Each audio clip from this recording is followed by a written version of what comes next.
Ready to level up that vocabulary? We are, right? Back again for another deep dive. Always exciting to dig into some interesting stuff. This time we're tackling a podcast episode all about giving our words a makeover. Like ditching those tired old words we all use like, I don't know, a million times a day. You know, those ones that are just, well, kind of... Exactly. Like good, bad, happy, you get the picture. The bread and butter of conversation. But sometimes you need a little something more. Right. This episode, we're exploring some alternatives, words with a little more oomph. I like that. A little linguistic spice. The episode starts off with this quote, and I feel like they were reading my mind. It says, have you ever felt like you keep repeating the same basic words, like good, bad, happy, or important? Oh, all the time. It's like our vocabulary's stuck on autopilot. But why do you think they call this out? What's the big deal about using more, let's say, sophisticated words? Well, the episode makes a good point. It's not just about sounding smarter, though. That's a nice bonus. Sure. It's about expressing yourself more accurately, like hitting the bullseye with the perfect word. Precision is key. You know, using exceptional instead of just good paints a whole different picture. And it can make you sound more, I don't know, confident. Oh, definitely. Someone with a strong vocabulary just commands attention, you know, like they know what they're talking about. And let's be honest, it makes a good impression, right? Whether it's a job interview, a presentation, or even just chatting with friends, the right words can really make you stand out. Okay, so we're all on board with the why. Now let's get into the nitty-gritty. What are some of these awesome alternatives they suggest? Well, they start with good. We all use it, right? But sometimes good just doesn't cut it. Totally. Like, what if you're trying to describe something truly amazing? Good just falls flat. The episode suggests exceptional as a step up. Not just good, but way above average. Exceptional. I like the sound of that. They give this example. The service at the restaurant was exceptional. Oh, I can totally see that. But, and maybe I'm nitpicking here, don't you think people sometimes overuse exceptional? Interesting point. Like when something is just, well, pretty good, but not mind-blowing. Yeah, exactly. And then it loses its power, right? Absolutely. Exceptional should be reserved for those truly remarkable instances, those that leave a lasting impression. Got it. Save it for the special stuff. What about remarkable? I feel like that one gets thrown around a lot too. Remarkable definitely has a certain energy to it. It implies something unusual, worthy of attention. True. It's not just good, it's something that makes you take notice, like, wow, that's cool. The episode uses the example, she did a remarkable job on the project. Makes sense. But I wonder, how would you say remarkable is different from outstanding? They seem pretty similar to me. Yeah, that's a good question. I sometimes get those two mixed up. While both definitely convey a sense of excellence, outstanding has this stronger sense of distinction. Distinction, like standing out from the crowd. Exactly. Exceeding expectations in a way that demands recognition. Like you can't ignore it. Ooh, I see the difference now. So an outstanding performance is one that's not just good, it's memorable. Precisely.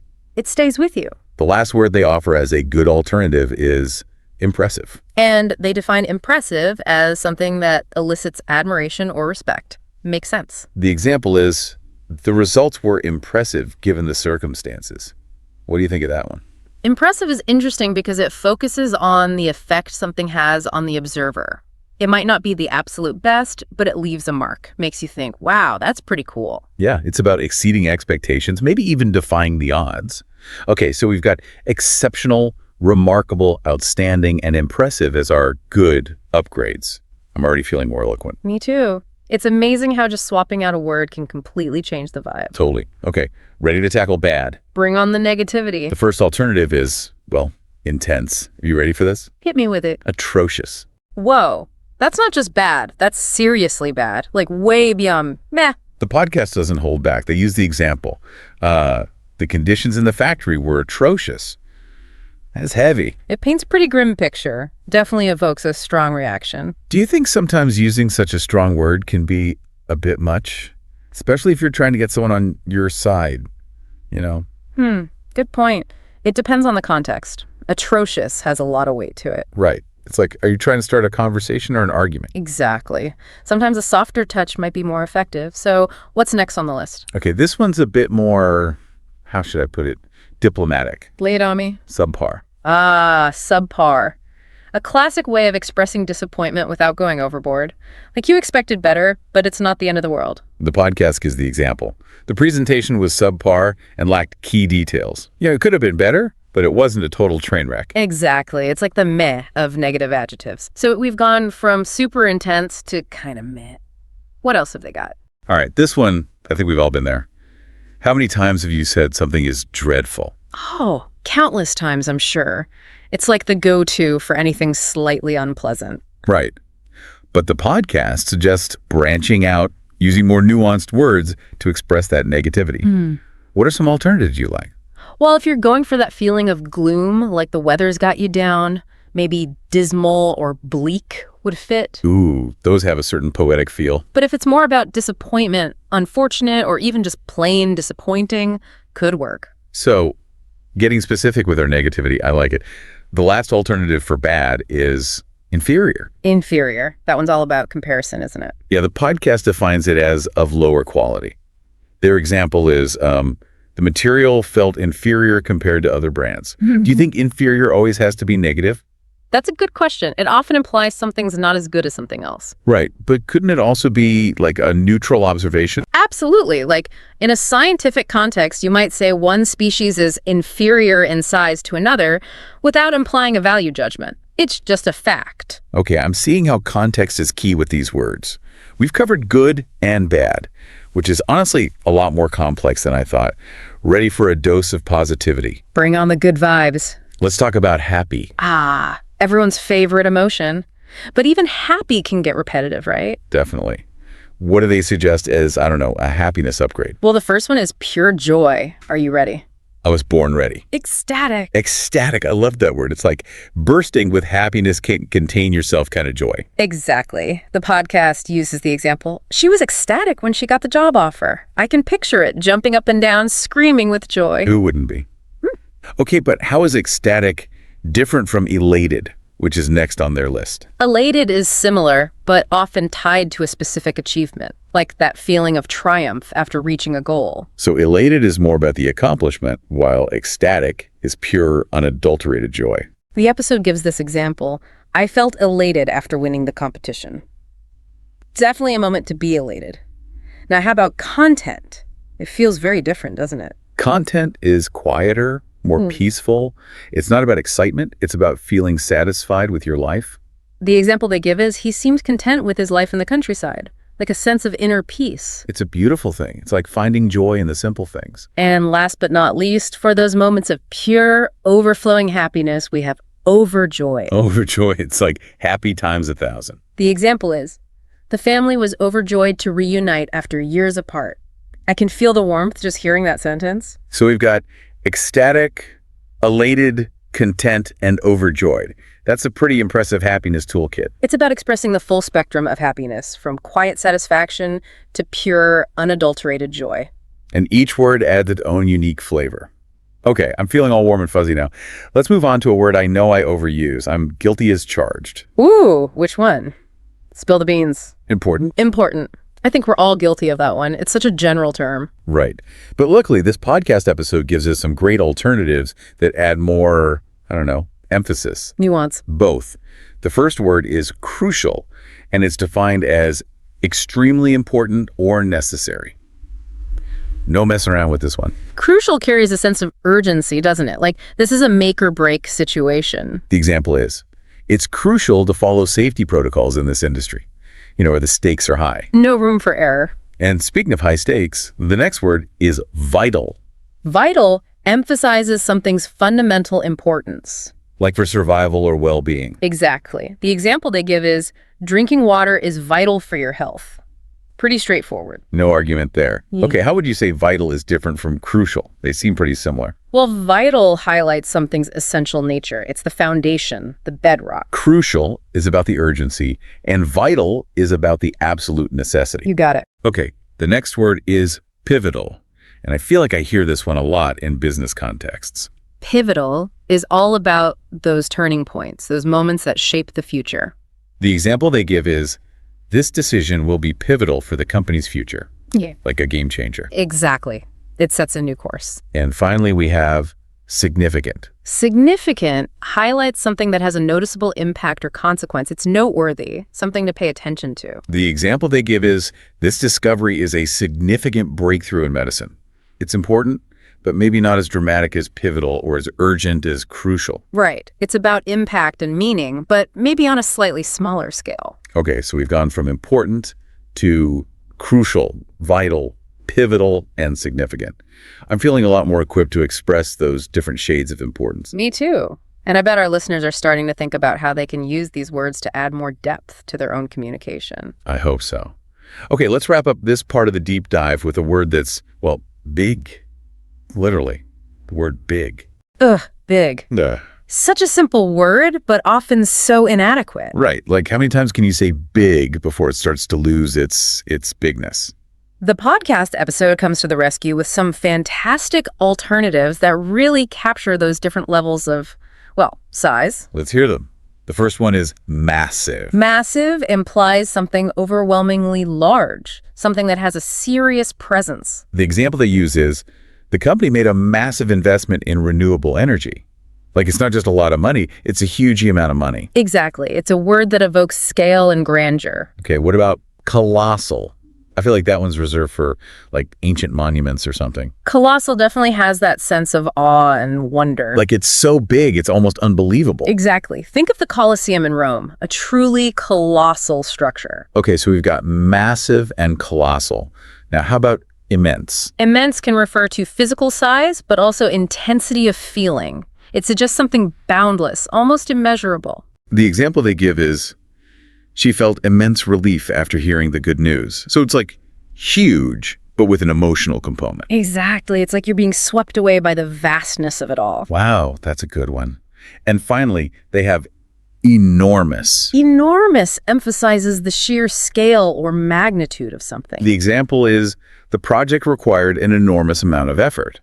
So it's about quantity as well as size. Absolutely. It's like, this is big in every sense of the word. Okay, so we've got massive, colossal, immense, and enormous. 4 fantastic alternatives, too big, each with its own unique flavor. I feel like my vocabulary just expanded exponentially. Mine too. It's like we've been given a whole new set of tools for describing the world around us. But the question is, how do we actually go from admiring these words to actually using them in our everyday lives? That's a great question. I'm glad you asked it, because, what's the point of having all these amazing words if we're just going to keep them locked away in our mental dictionaries? Exactly. So in the next part of our deep dive, we're going to explore some practical tips on how to put these words into practice and make them a part of our active vocabulary. Stay tuned. All right, so we've got all these fancy new words, but, it's one thing to know the definitions. It's another thing entirely to actually, use them. You're telling me it's like having all the ingredients for a gourmet meal, but no cooking skills. Exactly. So how do we go from word hoarders to, eloquent speakers? Well, the podcast episode we're deep diving into has some pretty good tips, and I gotta say they're pretty practical. Oh, good. I'm all about actionable advice. Hit me with it. First up, a classic technique. Use the words in sentences. Makes sense. Actually write them down. Yeah. They recommend writing at least 3 sentences for each new word. Really get a feel for how it works in different contexts. I can see that. It's like taking those words for a test drive, Yeah. Seeing how they handle on the road. And don't just stick to, textbook sentences. Get creative. Try using immense in a casual conversation. Ooh, I like that. See how crucial sounds in a persuasive email. It's all about getting comfortable with those words. So we're writing sentences. What else? Next, and maybe this sounds a little silly, Oh, I'm all about silly. record yourself saying the words out loud. Wait, really? Trust me on this one. It helps you confront any pronunciation hurdles, and it gets you comfortable actually saying the words, not just reading them in your head. Oh, I see what you mean. Because sometimes, I think I know how to say a word. Right. But then when I try to say it out loud, it all goes wrong. Happens to the best of us. But the more you practice, the smoother it becomes. And there's just something about hearing yourself say it with confidence. Like you own it. Exactly. That word is now part of your vocabulary arsenal. So we've written sentences, we've practiced our pronunciation. Now what? Time to unleash these words on the world. That's right. The podcast encourages listeners to actively start replacing those basic overused words with these new gems we've been discussing. Okay, so instead of saying that movie was good, I could say that movie was outstanding. Exactly. Or instead of that traffic was bad, that traffic was atrocious. Okay, I'm seeing the difference. It's like swapping out instant coffee for a gourmet espresso. Same caffeine kick, but a whole new level of sophistication. But, and this is important, there's a fine line between sounding sophisticated and sounding, well, pretentious. Oh yeah, I don't want to sound like I'm, trying too hard. Nobody wants that. It's all about authenticity, finding the right word for the right situation. So don't force it. If it feels unnatural, it probably is. Got it. Stay true to yourself, even with your fancy new vocabulary. What's the last tip? This one's all about context, contextual learning. Ooh, I like the sound of that. The podcast suggests looking for these words in the wild. Articles, books, podcasts. Pay attention to how they're being used by, the pros. Oh, I see what you mean. It's like learning by osmosis. Just absorb it all. Exactly. And the more you see it, the more comfortable you'll become using it yourself. So it's about becoming a student of language, always observing, always absorbing. And then those new words will just naturally become part of your own vocabulary. That's the goal. It's not just about memorizing definitions. It's about developing a deeper appreciation for the art of language. Yeah, it's like, language is more than just words. It's a tool for expression, for connection, for, making sense of the world. Beautifully said. And the more tools we have in our language toolbox, the more effectively we can express ourselves, connect with others, and, make our mark on the world. Okay, so we've got a solid plan for putting those new words into action. But before we jump into the final part of our deep dive, I want to zoom out for a second. Zoom out? What do you mean? Look at the bigger picture. Yeah. We've been talking about individual words, but this is about more than just, memorizing synonyms. I see what you mean. It's about developing a deeper awareness of language itself. Exactly. We're not just learning new words. We're recalibrating our brains to see the nuances, the subtleties. It's like we're suddenly aware of all these colors we never even knew existed. And that brings us to a really important question, and maybe this is something our listeners can ponder. How can understanding these subtle differences between words make us better communicators? Ooh, good one. Because it's not just about sounding smarter, it's about actually connecting with people, making an impact. Right. So before we move on, think about that. How can a single word change the way you express yourself, the way people perceive you, the way your message is received? It's a lot of power packed into those little things we call words.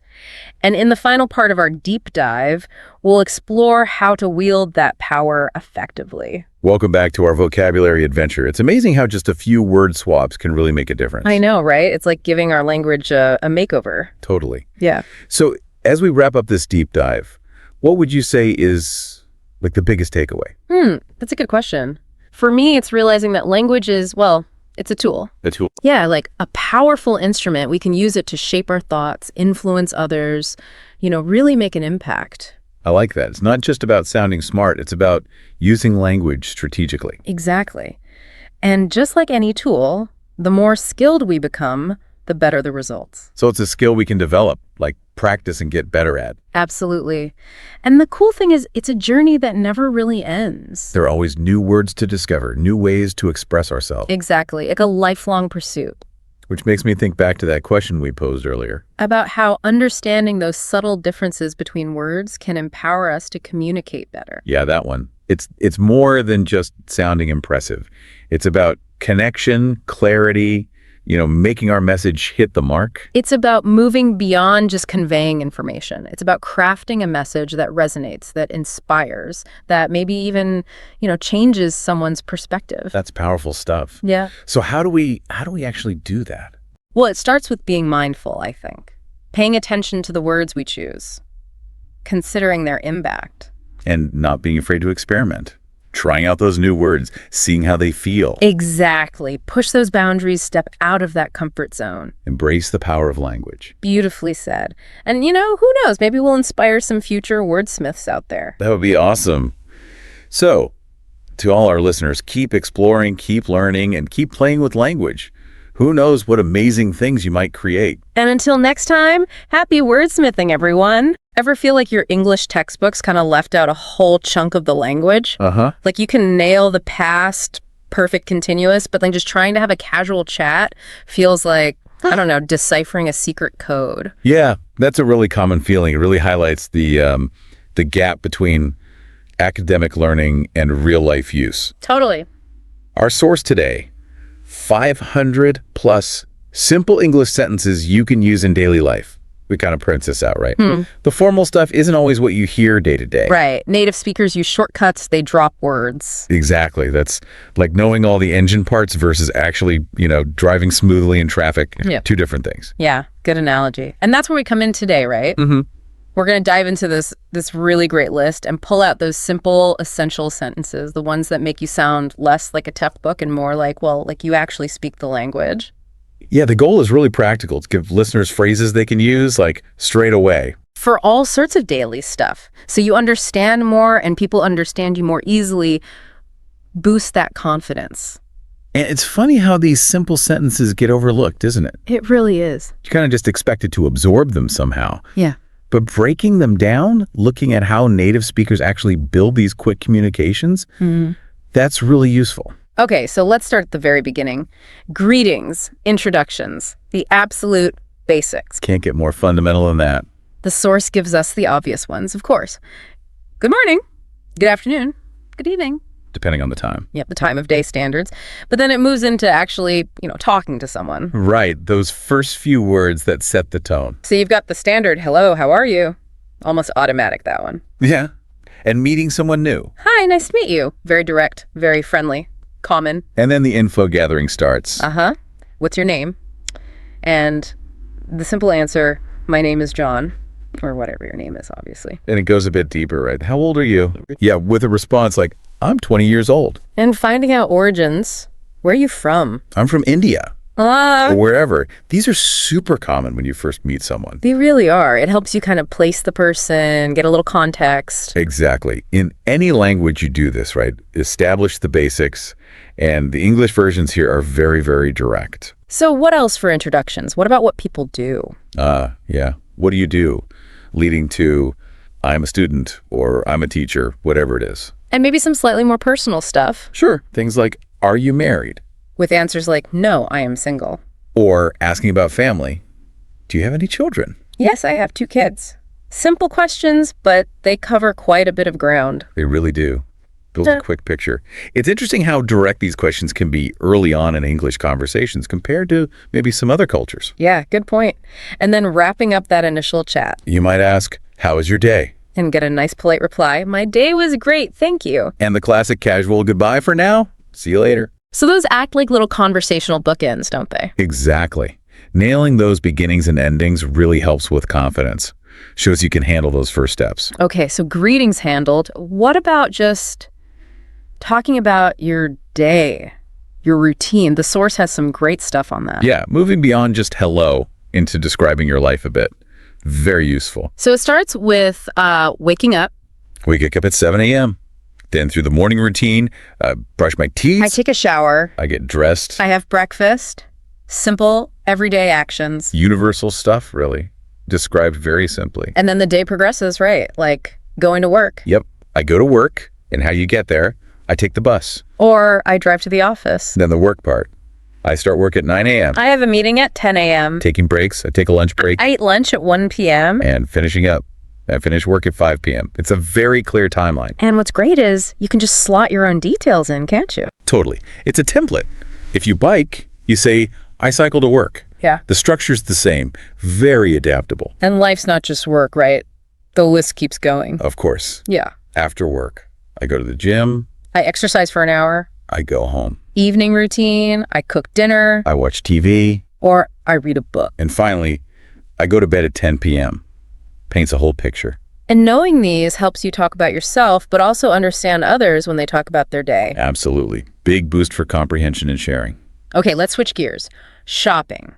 Super practical area. Oh yeah, essential. The source starts with just finding a place. Where is the nearest grocery store?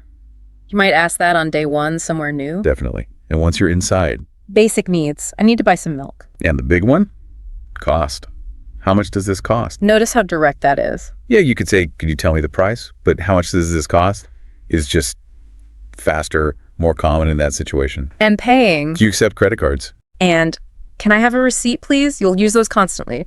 Yeah. What if you're looking for something specific? I am looking for a gift. That tells the shop assistant what you need help with. Or clothes shopping. What size do you wear? Followed by, can I try this on? Very common request. And everyone loves a bargain, right? Is there a discount on this item? Always worth asking. What about other common shopping needs? Things like, I need some vegetables. Or asking for help. Can you help me find this product? Clear, simple, gets the job done. And checking the total. How much is this in total? Or seeing if there are deals. Do you have any offers today? Navigating the store too. Where's the fitting room? Getting a cart. I need a shopping cart. For specific needs, do you sell organic products? Or convenience, can I get this delivered? And just basic info. What time do you close? Very handy question. These phrases really empower you, don't they? Make you feel more in control. Yeah, definitely. And then there's handling returns. I would like to return this item. Polite, but clear. Or checking sale prices.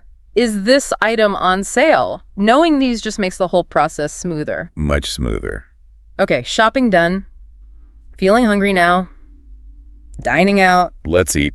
First step, getting a seat. I would like a table for two, please.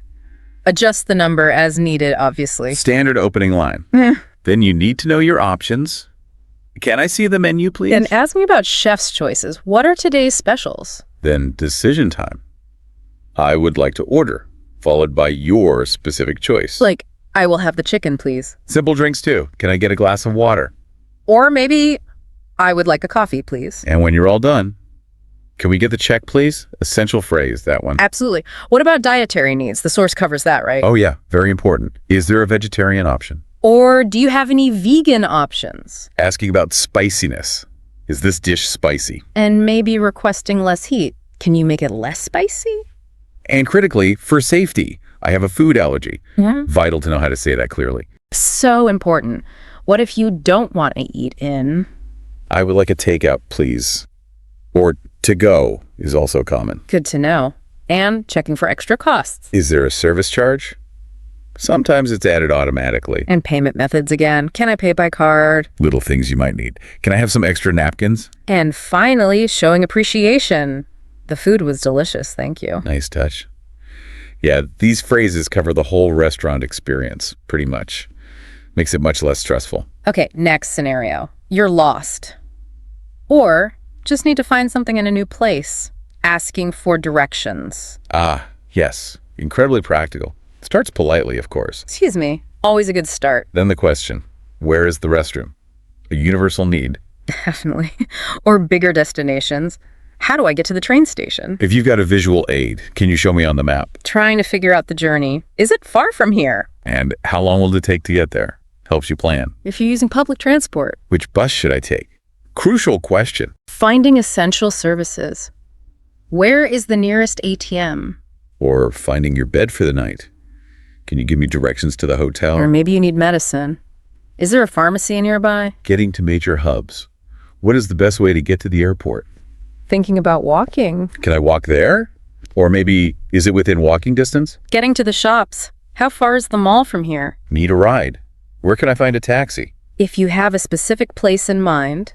Can you help me find this address? Or using landmarks. What is the nearest landmark? Underground travel. Is there a subway station nearby? Navigating the city center.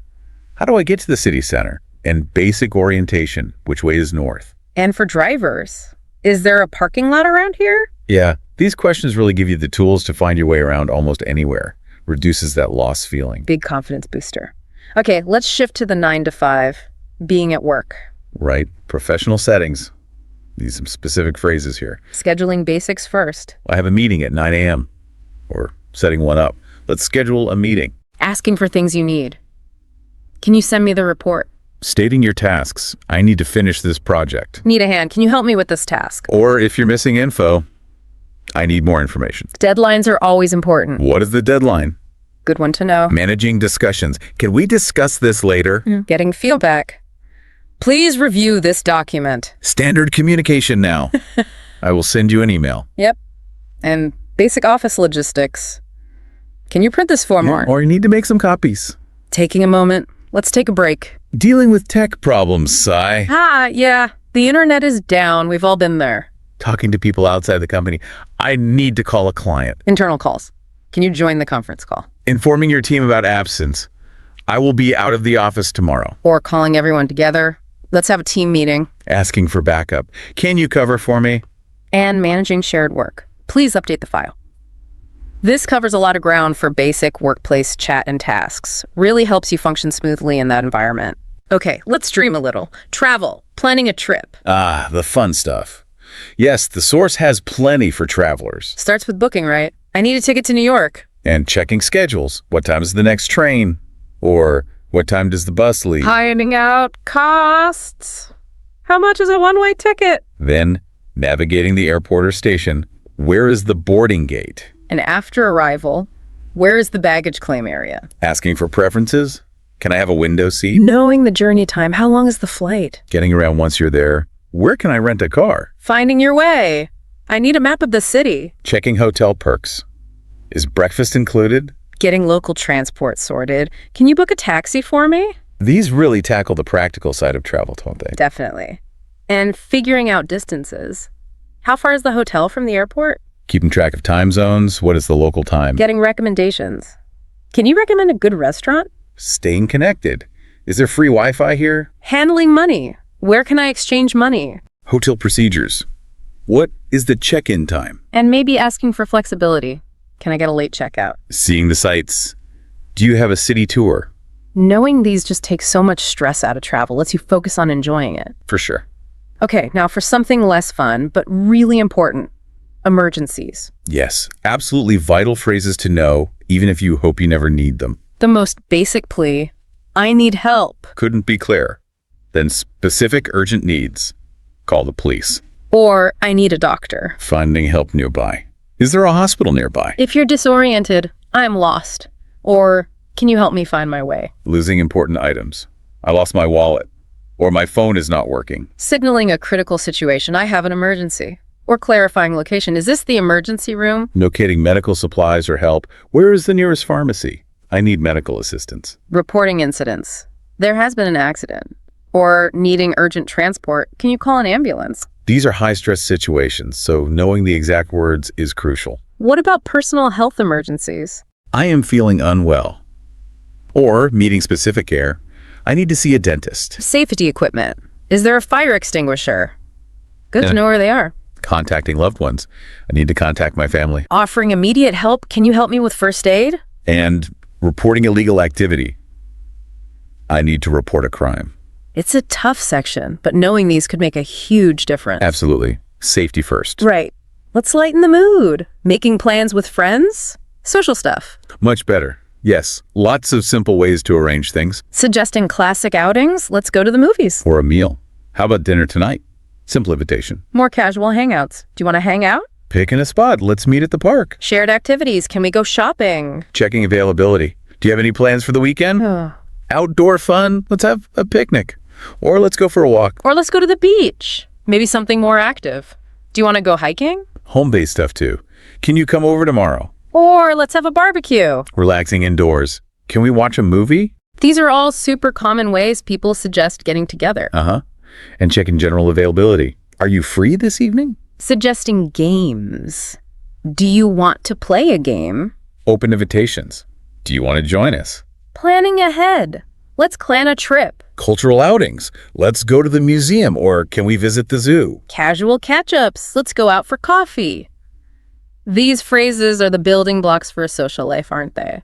Makes it easier to connect. Definitely. Being able to suggest things and invite people is key to feeling part of things.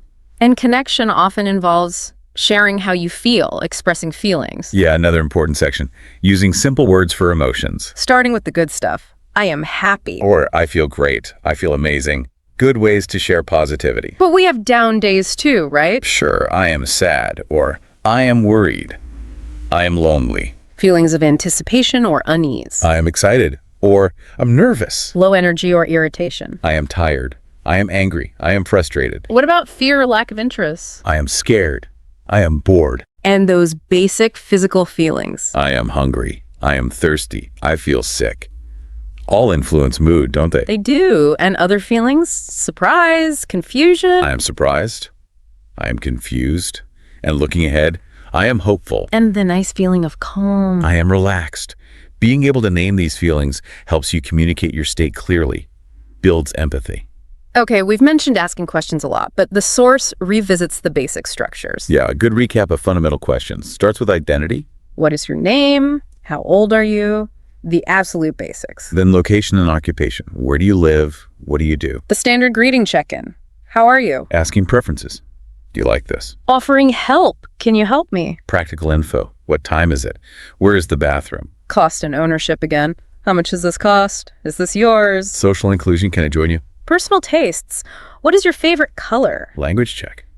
Do you speak English? And when you need clarification, can you repeat that? Or how do you spell that? What did you say? Crucial for understanding. Definitely. A common follow-up. How was your day? Needing a demo. Can you show me? And simply asking about movement. Where are you going? Asking questions really is key, isn't it? Shows interest, gets info, keeps things moving. Absolutely. It's active participation. Now flipping that around, giving directions, not just asking. Right. Simple, clear instructions. The basics, turn left, turn right, go straight. Can't get simpler than that. Being more specific, take the first left, take the second right. Using landmarks, go past the park. Indicating position, it's on your left, it's on your right. Or relative position, it's next to the bank. It's opposite the mall. Crossing roads, cross the street. Distance indication, go to the end of the road. Precise location, it's on the corner. Using signs, follow the signs. Near public transport, it's near the bus stop. Inside buildings, go up the stairs, go down the elevator. Locations that aren't immediately visible, it's behind the paving, it's in front of the store. And the classic reassurance, you can't miss it. Yeah, famous last words sometimes. Yeah. But these simple directions are generally very effective. Okay, what about sharing your thoughts, expressing opinions? Yeah, being able to say what you think starts positive. I think this is great.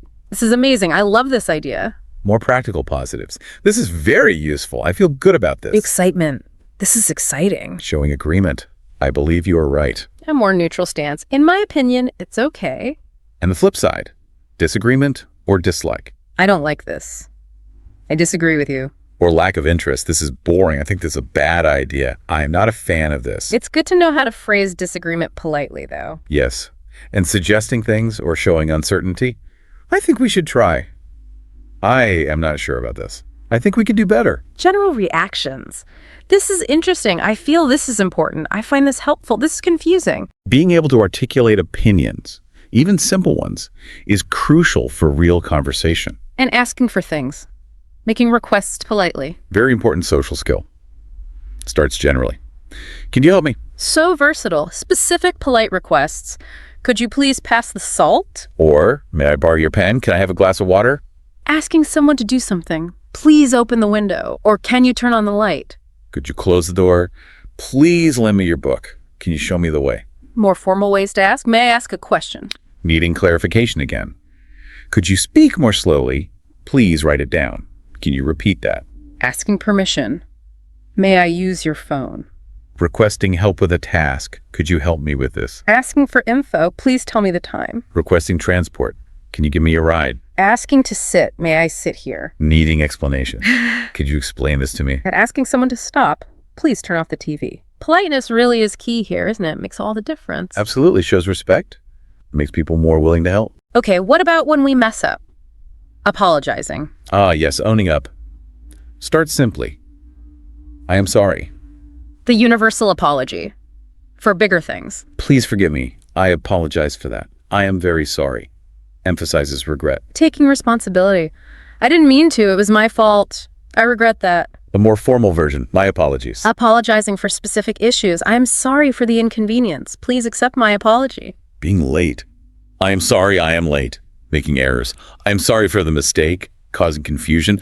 I am sorry for the confusion. I apologize for any trouble. I am sorry for the misunderstanding. What about hurting someone's feelings? I didn't mean to hurt you. Or causing offense. I didn't mean to offend you. Acknowledging bad behavior. I'm sorry for being rude. Please excuse my behavior. And for delays. I am sorry for the delay. Knowing how to apologize properly is so important for relationships. Crucial social skill. These give you options for different situations. Sometimes people ask us for help or opinions. Giving advice. Right. Offering suggestions can be direct. You should try this. Or you should take a break. I think you should go. You need to relax. Health-related.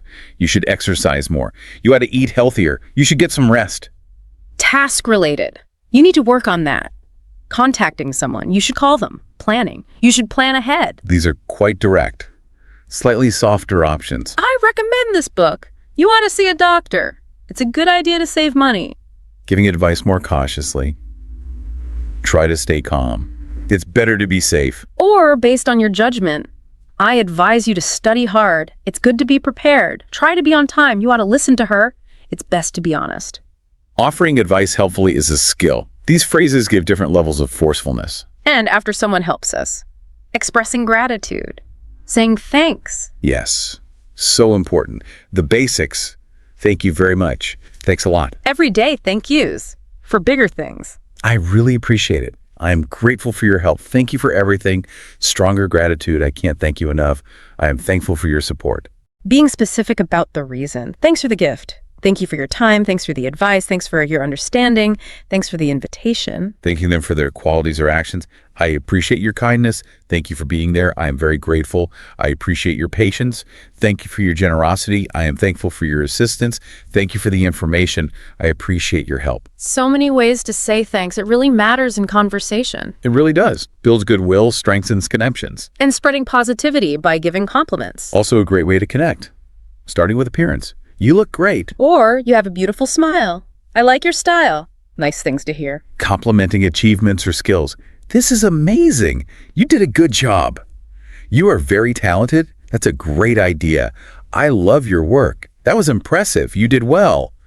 I admire your dedication. Complimenting character. You are so kind. You are very smart. You are a great friend. You have a nice voice. You are so creative. You are very patient. He is a great listener. She is very friendly. These cover looks, skills, personality, sincere compliments can really brighten someone's day. Definitely. Okay, what about just chatting? Filling the silence, small talk. Ah, the art of small talk. Yeah. Essential for social situations. The classic opener. The weather. How is the weather today? Always works. Safe ground. Talking about recent shared experiences. Oh. Did you watch the game last night?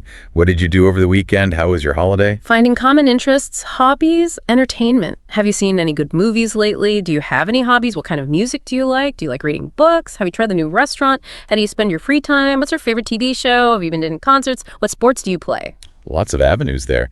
Asking about personal connections. How is your family? General opinions or observations. What do you think about this place? Travel is often a good topic. Do you enjoy traveling? Have you visited any new places? And work chat, if appropriate. How is your job going? Have you read any good books? Could be work-related. Small talk is the grease in the social wheels, isn't it? Builds rapport. Absolutely. Leads to bigger conversations sometimes. What about describing people? Yeah, giving someone an idea what someone's like. Start positive. She is very kind. Physical descriptions. He's tall and slim. She has long hair. He wears glasses. More on personality. She is very friendly. He is a great listener. She's very smart. Reliability, he is always on time. Sense of humor, she has a good sense of humor. Work ethic, he's very hardworking. Creativity, she is very creative. Patience, he is very patient. Organization, she is very organized. Generosity, he is very generous. Sociability, she is very outgoing. Responsibility, he is very responsible. Talent, she's very talented. Dependability, he's very reliable. Wow, that's a useful list of basic descriptors for character and appearance. Let's paint a picture for sure. And describing things, objects, places. Yep, describing the world around you. Space, the room is spacious. Food, books, cars, movies. The food is delicious. The book is interesting. The car is fast. The movie is exciting. Music, hotels. The music is relaxing. The hotel is comfortable. Places positive attributes. The house is beautiful. The park is peaceful. The beach is clean. The garden is lovely. The restaurant is cozy. Describing atmosphere or condition. The city is busy. The lake is calm. The shop is crowded. Physical attributes. The building is tall. The road is narrow. Views. The view is stunning. Events. The event is well organized. And back to the weather for describing the environment. Right, it fits here too. The weather is nice. It's sunny today. It's raining outside. It's very windy. It's quite cloudy. It's snowing. Temperature, it's hot today. It's very cold. It's a bit chilly. It's warm today. It's freezing. Conditions, it's humid, it's foggy, it's drizzling. General feel, it's a beautiful day. Mild weather. Sky conditions, it's overcast, it's breezy, it's clear skies. These basic adjectives and structures are super useful for everyday descriptions. Incredibly versatile, yeah. Communicate a lot with simple words. What about being proactive, friendly, making offers or invitations? Good one. Offering refreshments is common. Would you like some coffee? Or, can I get you something? Can I offer you a drink? Standard hospitality. Offering help. Can I help you with that?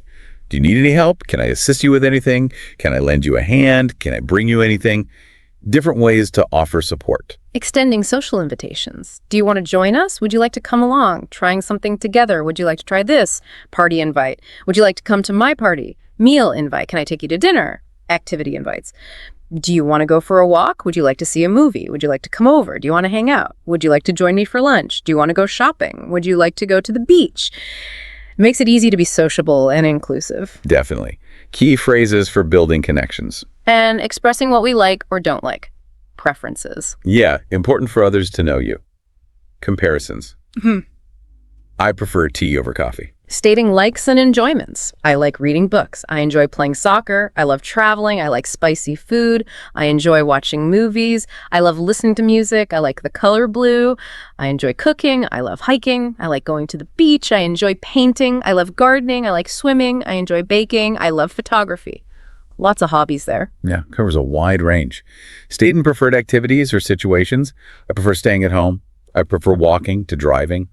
I prefer warm weather. Animal preferences. I prefer cats to dogs. Helps people understand you. Makes planning easier if you're doing things together. Exactly. Okay, one last category, and it's a really important one. Talking about health. Yes, being able to communicate how you're feeling physically. Starting with feeling good. I feel great today. Or improving. I am feeling better. I feel much better now. And the opposite. I am not feeling well. General fatigue. I feel tired. Weakness. I'm feeling weak. Nausea. I'm feeling sick. Specific symptoms. I have a headache, catching something. I caught a cold. Throat issues. I have a sore throat. Balance problems. I am feeling dizzy. Temperature. I have a fever. Digestive issues. I have a stomachache. Respiratory. I have a cough. Allergies. I have allergies. Actions needed. I need to see a doctor. Basic needs. I need some rest. Treatment. I am taking medicine. Action. I need to lie down. Urgent care. I need to go to the hospital. Being able to say these things is vital for getting help and letting people know what's going on. Absolutely essential for self-care and communication. Wow, okay. So we've gone through a huge range of situations there, from just saying hello to dealing with emergencies, shopping, eating, working, all using these simple sentences. What's the main thing people should take away? I think the biggest thing is that you really can communicate effectively in tons of everyday situations with relatively simple language. You don't always need complex grammar or fancy words. Mastering these basics gives you a huge confidence boost. Right. It lowers that barrier to just speaking. So what's the best way for listeners to actually use this? How do they practice? Practice is key. But don't try to learn it all at once. That's overwhelming. Maybe pick one section that feels most relevant right now. Like if you eat out a lot, focus on the dining phrases. Or if you're starting a new job, look at the work ones. Good idea. Focus on one area. Yeah, and then consciously try to use those phrases. Even if it's just saying good morning differently or asking how much is this instead of pointing. Small steps. Makes sense. And maybe a final thought for people to consider. Well, while these phrases are a fantastic foundation, real fluency comes from, continuous use and exposure. So maybe think about how you can get more everyday English into your life. Is it watching shows without subtitles? Listening to podcasts? Trying to chat with native speakers online or in person? So keep practicing these basics, but also keep immersing yourself. Exactly. The more you use it, actively listen and speak, the more natural it all becomes. These sentences are the tools, but you've got to use them to build fluency. Welcome to the deep dive. Today, we're embarking on a really fascinating exploration right into the heart of something we all do every single day, communicate in English. You shared a brilliant resource with us, this collection called 1,000 English Sentences Used in Daily Life from English study here. Yeah, it's quite a list. It really is a treasure trove of everyday expressions. And our goal today, our sort of mission for you listening, is to go beyond just the surface level. We want to uncover some of the, surprising nuances, the strategic choices we actually make when we speak. Absolutely. Because it's not just about knowing the words. Exactly. We want to help you not just understand these phrases, but maybe use them more effectively with a bit more awareness. And what's truly remarkable about this compilation, I think, is just the sheer variety. Yeah. So many ways to express seemingly simple ideas. Totally. And as we delve into these, you'll see how, subtle shifts in wording can really impact how a message lands. And how we connect with people, right? Exactly. It really highlights the dynamic nature of language itself. Okay, let's dive right in then. How about a phrase we hear constantly? You're welcome. Ah, yes. The classic. The source gives us the usual suspects, you are welcome, no problem, standard stuff. Sure. But then it just opens up into this whole spectrum of other possibilities. You've got the really casual end, like anytime. Mm-hmm. Sure thing. Sure thing, yeah. Then there's no worries, which is, everywhere now. So common. Maybe even overused sometimes. Could be. What's interesting to me is just how different these feel. They really do. No worries. For instance, while it's super common, it can sometimes come across as maybe a little dismissive, depending on the context. Yeah, like if someone did something huge for you. Right. It's a good reminder that even these, seemingly harmless phrases can carry different weight. Then you have things like, it was nothing. Mm-hmm. Which can sound humble. Or it could kind of downplay the effort you actually put in. Right, and that's different, again, from my pleasure. That one clearly says you actually enjoyed helping. Yes. A positive feeling from your side. It suggests, genuine willingness. Then we get glad to have helped and happy to serve you. Yeah. Those feel a touch more formal, maybe. A little, yeah. Or perhaps more sincere in certain, maybe service-oriented situations. Even don't mention it is fascinating when you think about it. It sort of shuts down further thanks, doesn't it? It does. It can be a way of being modest, like you said, or just signaling that the act was so minor, it really doesn't need more discussion. Now, compare that to you got it. That feels informal, but also really reassuring. Like, I handled that, no problem. Yeah, implies competence and ease. Then think about, of course. That can suggest helping was just expected, obvious. The variations are so subtle but telling. They really are. And the list keeps going, that's all right, that's absolutely fine, certainly. It just hammers home how many ways we have for this one simple response. It's not just a rote response at all. It's a choice, isn't it? Precisely. Yeah.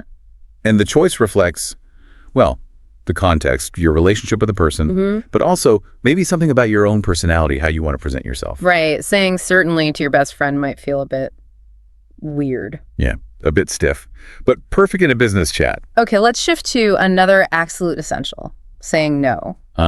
The art of refusal. We start with the direct ones. No, no thanks, simple enough. The basics. But this list is incredibly rich with ways to be, more diplomatic about it. We see things like, I'm sorry, I'm busy. You give a reason. Right. Softens the blow. Yeah. Or maybe next time keeps the door open a crack. Keeps future possibilities alive. And what's interesting here is how often we use what linguists sometimes call hedging language, to soften the refusal. Like what? Well, phrases like, I'd love to, but can't, or I wish I could make it work. Right. Expressing the desire to say yes. I'll still sit in that clear boundary. The but is doing a lot of work there. It mitigates. Yeah. Then you have more direct, but still polite options, like, that doesn't work for me. But that's not an option. A bit firmer. And some are quite descriptive, aren't they? I saw one like, my body says yes, but my heart says no. A bit dramatic, maybe.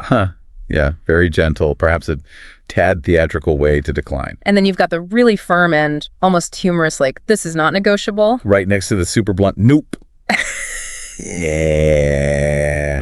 The context is just everything, isn't it? Absolutely. You'd probably use nope with a buddy. Sure. Whereas in a professional setting, you'd more likely go for unfortunately not or something similar. Definitely more appropriate. And notice, too, how often we pair no with some appreciation. I'm honored that you asked me, but I can't do it. Yeah, that acknowledges the request nicely. It acknowledges the person while still delivering the negative response. It's skillful. Okay, let's move to positive feelings. Congratulations. Yay. Good stuff. Obviously, we have the simple exclamation, easy. But the source gives us so many ways to be more specific, more impactful. Instead of just congratulations, you get phrases like, that's better than ever, or that's first-class work. They focus on the quality. Exactly. These add that layer of specific praise. Saying that's clever or outstanding highlights a particular skill or, aspect of their success. It feels more genuine sometimes. It can, yeah. Then you have the more generally enthusiastic, encouraging ones like, way to go, or the really punchy, superb. Love that one. And some are really quite lovely, aren't they? Like, that's a real work of art. Yeah, that's nice. Or, now that's what I call a fine job. It goes beyond just acknowledging success. It's like offering genuine admiration. Totally. Even something straightforward like, you certainly did well today, can feel more personal than just a standard congrats. It shows you noticed. Exactly. These more expressive congratulations can make the recipient feel truly seen, truly appreciated. It shows you've paid attention and you're genuinely impressed. Okay, how about stating our own thoughts, expressing opinions? The list has a great variety here, too. From the slightly tentative, I believe, or I feel. Yeah, hedging a bit. To more assertive declarations like, in my opinion, or it is my view. What strikes me is how these little choices signal our certainty level. Precisely. I assume suggests, less firm conviction than, say, I honestly believe that. Right. Similarly, to me, frames it as very personal, whereas from my point of view, offers maybe a slightly broader take. And some directly involve the listener, like, if you asked me. Yeah, pulling them in. Yeah. And some just sound more formal, don't they? Like, it is my view. Or to my way of thinking. Right. Well, others like, if you ask me, are way more informal and direct. It really shows how we tailor our language constantly to the situation, to the audience. Indeed. Choosing the right phrase lets you state your opinion clearly, but also convey the right degree of confidence. Yeah. Or maybe even deference, depending on who you're talking to. Let's move on to greetings. Such a fundamental part of interaction. The very beginning. We all know hello and hi, and the list includes the time-specific ones, good morning, etc. Standard. Yep. But then we get into much more casual land with, hey, howdy, and how are ya? These immediately signal a different kind of relationship, don't they? Oh, absolutely. Greetings are crucial for setting the tone. Long time no see instantly tells you there's a past connection. Right. And questions like, what have you been up to? Or how have you been? Show, hopefully, genuine interest in the other person. Yeah. Invites a bit more than a one-word answer. And some are really informal, almost playful, hey boo was on the list. Yes. Or the humorous, look what the cat dragged in. Definitely need to know your audience for that one. For sure. Then you have the super formal end, like greetings and salutations, which you'd probably only use ironically, or maybe in a very specific formal context. Exactly. It's amazing how many ways we have just to acknowledge someone's presence. It really is. And even within the casual greetings, there are subtle differences, right? What's up is pretty general. What's going on? Or what have you been up to? Might invite a slightly more detailed update about what they're doing now. That's a good point. They function as greetings, but also as openers for catching up. Which leads us perfectly into the next section, other ways to say, what's up? The ultra-casual zone. Totally. This section is pretty much all informal greetings. What's sizzling? What's shaking? Yeah, it's even just yo. Yo. These really highlight that relaxed, often slangy nature of casual chat. Exactly. These are typically between friends, maybe colleagues you know well, in informal settings. What's up, buttercup? Yeah. Adds that playful, almost teasing tone. Definitely. And you're right. Some, like what's-up, are pure slang, maybe tied to certain regions or age groups more than others. Yeah, very much so. And it's interesting how many of these are actually questions about current activities. What are you doing? What are you up to? Even though they work as a greeting like, hi, they also invite that little update, don't they? They do. It's a quick way to connect, see what's happening in their world, even if the expected answer is just, not much. Okay, let's tackle agreement. Another big one. Showing you're on the same page. We start with the basics. I agree, yes. Simple. Check. But the list just explodes with ways to show different levels of agreement. From a simple yeah or yep. Casual. To a much more emphatic absolutely or definitely. It makes you realize how often we agree in slightly different ways all day long. Totally. And then you get phrases that show you were thinking the same thing, like, I had that same idea. Or, that's just what I was thinking. Those really build rapport, don't they? Create that sense of shared understanding. Big time. And some are really strong endorsements. I think you're totally right about that. You are so right. Then the super enthusiastic ones, like, you could say that again. Or I could not agree with you more, my friend. Yeah. These definitely signal a much higher level of conviction, strong agreement. What's fascinating, too, is how some use vivid imagery, like you've hit the nail on the head. Yeah, great idiom perfectly captures that feeling of someone getting it exactly right. And the casual agreements, like, you got it, dude, show that more relaxed and formal connection again. Different vibe entirely. Moving on to saying, okay. This list covers such a broad spectrum. It really does. From the simple okay and yes to more formal affirmations like approved. Or certify, very official. You can really see how context just dictates the choice. Okie dokie is clearly playful. Right. Whereas authorize is, strictly business or official procedure. And then you have options like satisfactory, acceptable, or adequate.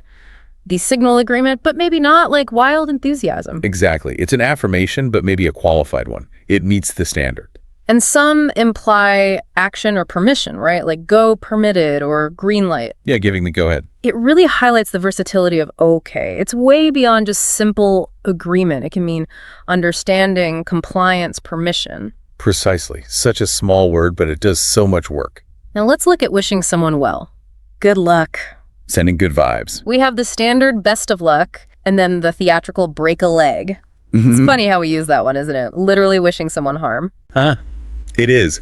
Break a leg is a perfect example of how language gets these quirky, idiomatic expressions. A theater superstition, right? Right. Then you have the more straightforward, sincere wishes, like best wishes or wishing you lots of luck. Standard and warm. And some feel almost like blessings. Godspeed, for instance. A bit more formal, maybe older. And the playful pop culture one, may the force be with you. Can't resist that one sometimes. And then there are the really encouraging statements like, you'll do great. Or, you were made for this. Those go beyond just hoping for luck, don't they? They really do. They express confidence in the person. Exactly. These encouraging phrases can be super motivating. They focus on the person's ability, not just, random chance. Okay, sometimes communication breaks down slightly. We need someone to repeat themselves. Happens all the time. The list gives several polite ways to ask for that clarification, starting with simple interjections like, sorry. Excuse me? Pardon? Yeah, the quick, polite attention getters. Such standard ways to signal, I didn't quite get that. They are. And then you have the more explicit request. Could you please repeat that? Or, I'm sorry, I didn't catch that. Clearly states the need for them to say it again. And phrases like, let me repeat that just to make sure, are interesting too. How so? Well, they not only ask for repetition implicitly, but they also show your desire to confirm understanding. It puts the onus slightly on you, which is polite. Good point. It emphasizes clear communication and politeness, starting with sorry, or excuse me, definitely softens the request too. Absolutely. It shows consideration. Avoids making it sound like it was their fault you didn't hear. Now for a less comfortable topic, maybe, expressing anger. Ooh, yeah. Yep. Tread carefully here. The list ranges from like mild annoyance, what a pain. It really gets on my nerve. Right, to much more intense expressions like I have had it up to here with. Or I'm sick and tired of. You can really feel the escalation in those. Totally. I don't believe it. Can express surprise, sure, but depending on the tone. It can definitely convey frustration. Then you move to stronger, more direct stuff like, damn it. Or the very forceful, get out of my way. No ambiguity there. None whatsoever. And some are quite personal, like that example. I get so irritated by Tom, I can't be around her. Names the source directly. And then the definitive, that's the last straw. That signals a breaking point, doesn't it? Point of no return. Yeah. These really show the incredible emotional intensity language can carry. They do. Even something seemingly simple, like mind your own business, is a really direct, assertive way to express anger and set a boundary. The list really illustrates that whole spectrum, from mild irritation to outright fury. Okay, shifting again, exclamations of surprise or shock. Oh my goodness. The universal gasp. The list gives a range, from the milder, oh gosh, and goodness gracious me, A bit quaint, some of those. to the more emphatic, holy moly, and then even some that are, more informal or potentially offensive, depending on context. Right, like shitting hell or holy crap. Definitely need to be mindful of your audience with those. Absolutely. While oh my is generally pretty safe. Something like for the love of God, or the more vulgar ones need caution. Depends entirely on who you're talking to, the setting. They carry different cultural and emotional weights for sure. And some just have that old-fashioned vibe, like heavens to Betsy. Ah, yeah. Yeah. It shows how even our interjections change over time and across different groups. Exactly. They reflect culture, intensity. What's acceptable in one context might be really jarring in another. Delivering bad news, never fun, is it? Nope, always cuff. And the list provides several ways to try and soften that blow. Phrases like, please don't take this badly, but... Or, it is my unfortunate duty to tell you that. These sort of prepare the listener, right? Yeah. Act as verbal cushions. They do. These introductory phrases signal that something negative is coming. I'm afraid I've got some bad news is a really common one. Right. Direct, but still expresses concern. Yeah, it manages expectations. And then you have phrases that express regret or sympathy more explicitly. I regret to inform you that. Or, I feel really bad having to tell you this, but these acknowledge the likely negative impact on the other person. And some options focus more on the inevitability, like, there is no easy way to say this, but it. Or just a simple, resigned, unfortunately. Yeah. The key often seems to be directness combined with empathy and understanding. Okay, so if you're receiving bad news, how do you respond? The list gives several empathetic options. Crucial for showing support. Things like, how dreadful, I'm really sorry to hear that. Or, how unfortunate, that's really tough on you. These really validate the other person's feelings, don't they? Absolutely, and offering practical support can be huge. Phrases like, anytime you need to talk, just call me. Or, if there's anything I can do, just let me know. Those can be incredibly meaningful in the moment. And just acknowledging the shock, right? Like, my goodness, what a shock. It's hard to believe. That can also be helpful, showing you get the impact. Definitely. It's all about offering comfort, solidarity, making them feel less alone in a difficult moment. Empathetic responses can make a tough situation just a little bit easier to handle for the person going through it. Oh, sure. All right, expressing gratitude. So important. And the list gives us a wonderful range beyond just a simple thanks. Got to show appreciation. We have thank you very much for more emphasis, or I really appreciate it, which feels maybe more personal, more sincere. I think so, yeah. And then you get the more enthusiastic ones like, you've made my day. Or you are great. Even something like cheers. That's a common informal thanks, especially in British English, right? Oh, yeah. Very common. Interesting how culture plays a role even there. And some are really heartfelt. I'm in your debt. Or I can't thank you enough. Those signal a bigger favor usually. Then the really effusive ones, thanks a million. You're an angel. These convey a deeper level of gratitude. Big time thanks. And what's interesting too is how some phrases focus on the specific action, like, thank you for helping me. Or thanks a ton for helping out. And phrases like, words can't describe how thankful I am, really emphasize the depth of that feeling. Yeah, when thank you just doesn't feel like enough. We did see another section on different ways to say no again. It seems the source really wanted to emphasize this one. Well, it's a common communication challenge, isn't it? Saying no effectively and politely. True. And as we discussed, those slight variations in phrasing are so useful. It's not just about refusing, but how you refuse. Exactly. No thanks, I have another commitment. Gives a reason, but vaguely. Polite. Whereas, I can't take on any more responsibilities right now is more direct, maybe for work. Each carries a slightly different weight. Okay, finally, let's explore expressing affection. I love you. Ah, the big one. The list offers just a beautiful array of romantic expressions. From the tender, I adore you, I cherish you. to the more passionate, you set my heart on fire, or even, I can't live without you, really showcases the depth of human emotion. It really does. And what's lovely is the variety in intensity and focus. Some phrases emphasize deep respect and appreciation, like, I appreciate you. I respect you. Right. While others express that more intense longing, like, you are all I want. Or, I yearn for you. And some are just so poetic, aren't they? You are a dream come true. You bring happiness to rainy days. It really shows the beauty and, well, complexity of romantic love. Absolutely. And then you have the very direct, committed ones. You are my everything. You're the love of my life. Each phrase paints a slightly different picture of that feeling, doesn't it? Exactly. The choice lets you convey the specific nuance, whether it's deep admiration, intense passion, or that profound sense of connection and feeling complete. We also saw ways to say well done, which kind of echoed the congratulations section. Lots of overlap. Phrases like bravo, fantastic, good work, Huh. and more enthusiastic options like the stuff of champions. Or you rock.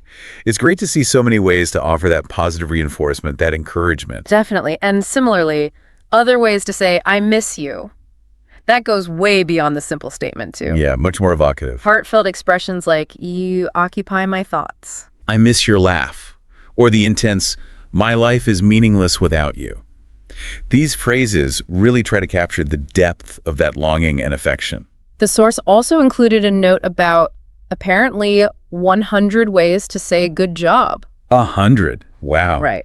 We didn't list them all, obviously, but it just highlights the remarkable number of ways we have in English just to offer positive feedback. It really speaks to the importance of making people feel valued, appreciated. It does. It underscores how crucial positive reinforcement is in our daily interactions and the many, many subtle shades of approval we can actually express. Language is amazing. Lastly, we had asking for information in English. This covered a range of ways to pose a question. Getting what you need to know. From the direct, do you know, and could you tell me? Straightforward. To the more indirect, maybe more polite, I don't suppose you know. Or, I was wondering. These soften the request a bit. This really shows how we adjust our language to be more or less direct, depending on the situation, our relationship with the person. It's all about politeness but strategy. Exactly. Yeah. Using phrases like, would you mind? Or, do you happen to know? Adds that layer of politeness, which can be really important, especially when you're asking for help or info from a stranger, maybe. Shows consideration. So, as we kind of wrap up this deep dive into the fascinating world of everyday English phrases, It's been quite the journey through the list. it has. It's just so clear that even our most common everyday interactions are filled with this incredible wealth of linguistic choices. And by understanding these different ways to express ourselves, hopefully you, listening, can communicate more clearly, maybe more engagingly, and ultimately just more effectively. Absolutely. And by paying attention to the subtle nuances we talked about, Yeah. you can really enrich your own conversations, build stronger connections.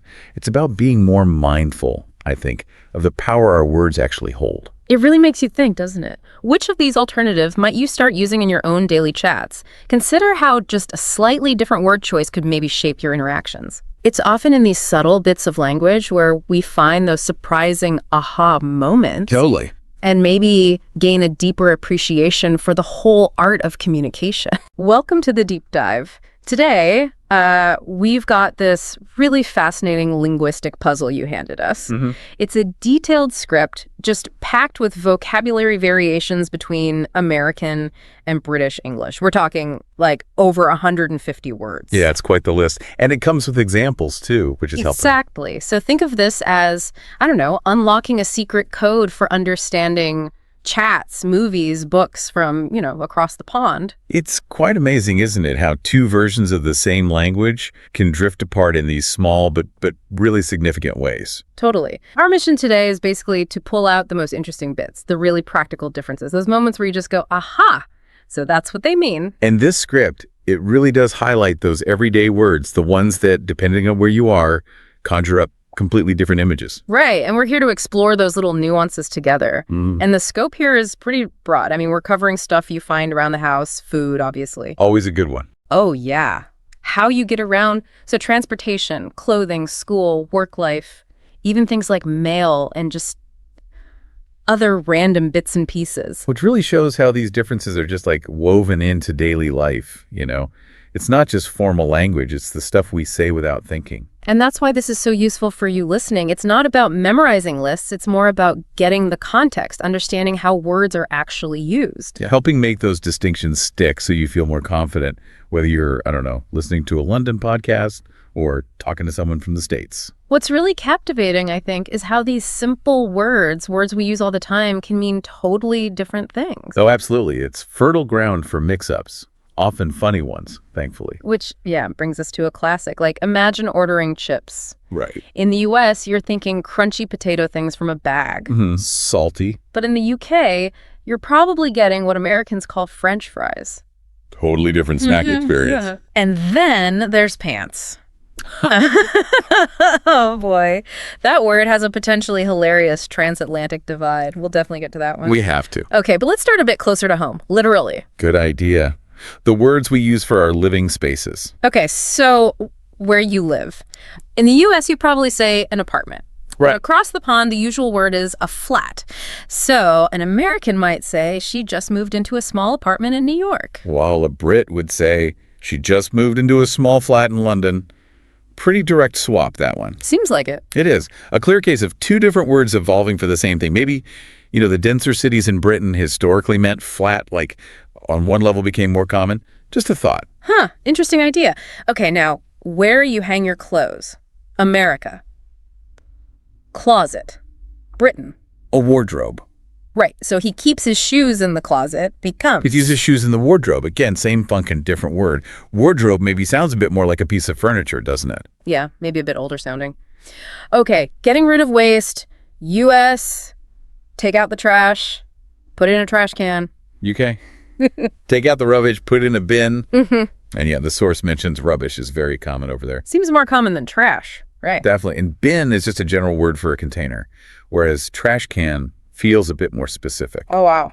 Water from the wall, US faucet, UK. Tap. And the example sentence even throws in another difference. Turn off the faucet in the bathroom versus... Turn off the tap in the loo.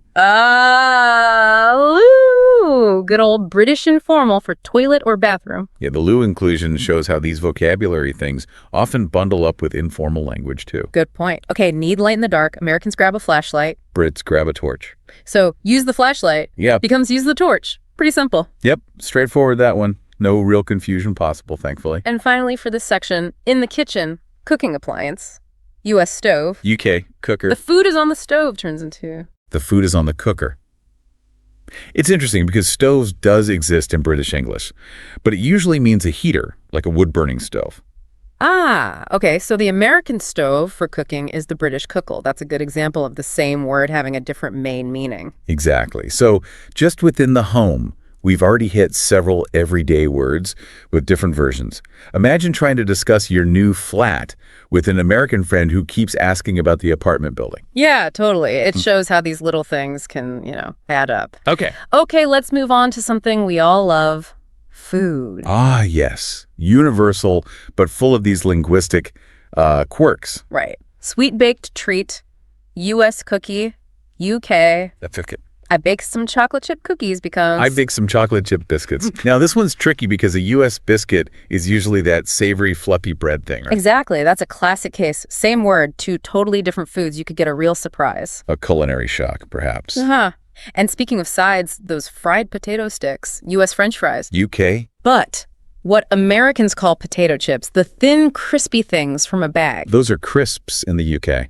So a Brit ordering fish and chips is getting fish and French fries, basically. Yep. It's a constant source of amusement and sometimes confusion for visitors. Simple words, big difference. Definitely. Veggies now. Purple one, U.S. eggplant. UK. Aubergine. Green squashy one, U.S. zucchini. UK. Courgette. These feel like they might have different linguistic roots, maybe French influence in the UK terms. Could be. Often these food words trace back to different trade routes or languages, yeah. Make sense? Okay, sweet tooth again, general term, U.S. candy. UK. Usually sweets. And after the main course, U.S. dessert, UK. Could be pudding or just sweet. The source lists both. Pudding is interesting. In the U.S., it's usually that specific creamy stuff. Right, whereas in the UK, pudding can mean pretty much any dessert course after the main meal. Much broader. Got it. Okay, going out for a drink, U.S. might head to a bar. UK. Much more likely to be a pub. And buying alcohol to take home, U.S. liquor store. UK. An off license. Which kind of makes sense, right? License to sell alcohol for drinking off the premises. Yeah, quite descriptive. And pub, of course, is short for public house. That historical community hub idea. So yeah, even writing a grocery list would look totally different. An American might want cookies, French fries, eggplant, candy. While a Brit is looking for biscuits, chips, aubergine, and sweets, it really shows how deep this stuff goes, even in basic routines like shopping. It does. It's a reminder, isn't it? Language is culture. Okay, should we navigate our way to transportation? Let's do it. Hit the road, linguistically. Okay, big vehicle for goods, U.S. truck. UK, lorry. Fairly simple swap again? Seems so. Where you put bags in a car. Back part, U.S. trunk. UK, boot. It's funny how many basic car parts have different names. It is. Maybe boot suggests that sort of enclosed compartment at the back. Could be. Front part, over the engine. U.S., lift the hood. UK, lift the bonnet. The source even gives us the sentences. He popped the hood to check the engine. Versus, he popped the bonnet to check the engine. Same action, different noun. Bonnet sounds a bit like a covering, doesn't it? Yeah. Different feel to hood. Yeah. And the fuel for the engine. America. Gasoline or just gas. Britain. Petrol. And you fill up at a gas station in the U.S.? And a petrol station in the UK. Petrol probably stuck from, the early petroleum fuels. Makes sense. Long distance driving. U.S. freeway? UK. Motorway. Train tracks. U.S. railroad? UK. Motorway feels very direct, for motors. Railway for rails. Logical. Underground city travel. U.S. subway. UK. Underground.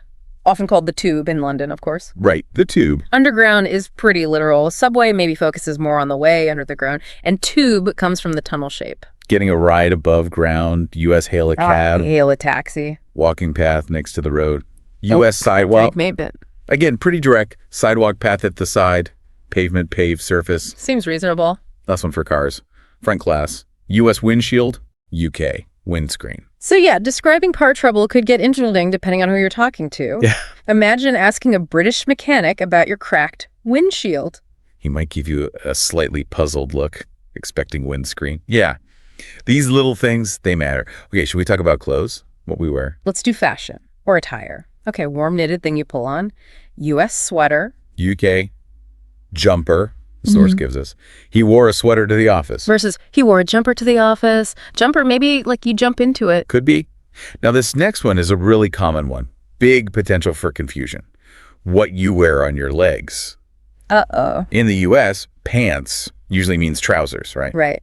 But in the UK, pants is the common word for underwear. Oh, yes. This is the classic. What Americans call pants, Brits call trousers. So an American visiting the UK saying, I like your pants, could be awkward. Hugely awkward. And building on that, what Americans just call underwear, Brits might call pants, or specifically for women, knickers.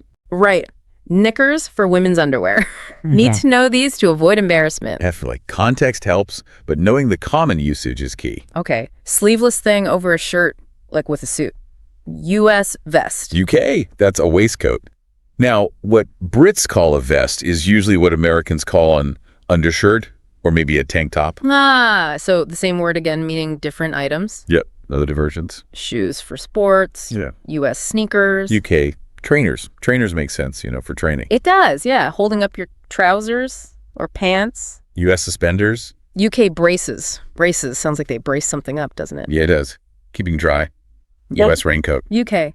Could be a Macintosh, often shortened to Mac, named after Charles Macintosh, who invented the waterproof fabric. Ah, interesting origin. Okay, here's another tricky one. Short trousers for warm weather. U.S. shorts. In the UK, shorts usually means the same thing. Yeah. But the source notes that sometimes shorts can refer to underpants in BRE, though maybe that's a bit older usage now. Still, worth knowing. Definitely worth knowing. Could cause a raised eyebrow. Okay, women's legwear. U.S. pantyhose. UK tights. Right. Yeah. So, wow, getting dressed involves a whole different vocabulary. It really can. Packing needs linguistic prep, too. Shall we shift to school and work? Yep. Let's look at education and the workplace. Where, maybe surprisingly, there are also quite a few differences. Right. Head of a school. Yeah. U.S. usually principal. UK, traditionally headmaster or headmistress, though head teacher is very common now, too. Person who cleans the school. U.S. janitor. UK, caretaker. Different titles, maybe reflecting slightly different roles or system structures. Makes sense. Yeah. Your list of classes. U.S. schedule. UK time Like again. academic year divisions. U.S. often semesters. UK usually terms. The British ones often feel a bit more time-focused, don't they? Timetable, term. That's a good point, yeah. Teachers collectively. Yeah. U.S. the faculty. UK, the staff. Staff feels maybe broader, including non-teaching people, too. Yeah, often does. Okay, finally for this bit. Thing to remove pencil marks. U.S. eraser. UK rubber. Now, hold on. This is the really crucial one the source flagged. Yes. Explain this one carefully. Right. In the UK, an eraser is a rubber. But in American English, rubber is a very common slang term for a condom. So asking for a rubber in an American school or office, bad idea. Very bad idea.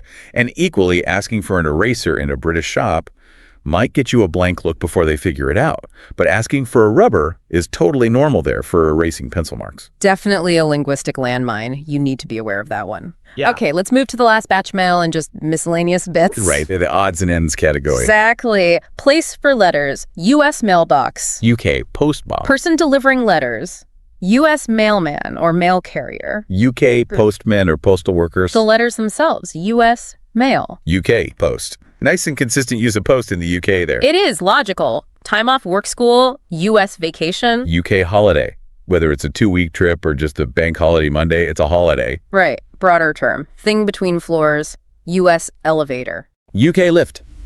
Simple. Descriptive. Lift just lifts you up. Makes sense. Place to watch films, U.S. movie theater. UK cinema. Cinema feels maybe a little more formal or just traditional. Yeah, maybe. Baby transport, wheeled thing, U.S. stroller. Okay. Push chair. Baby bed, U.S. crib. Okay. Push chair is another very descriptive one. It is. And that thing for a baby to suck on, U.S. pacifier. UK. Yeah. Dummy. Also kind of descriptive, like it's a stand-in, a dummy nipple. Okay, so even these random items show the pattern. Now, the source specifically pulled out some funny ones.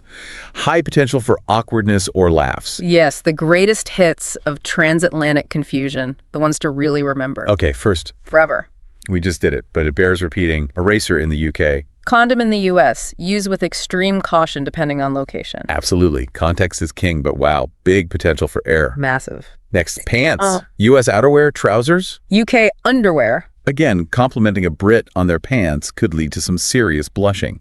Or confusion, at the very least. It's just ripe for sitcom scenarios, isn't it? Totally. And finally, chips.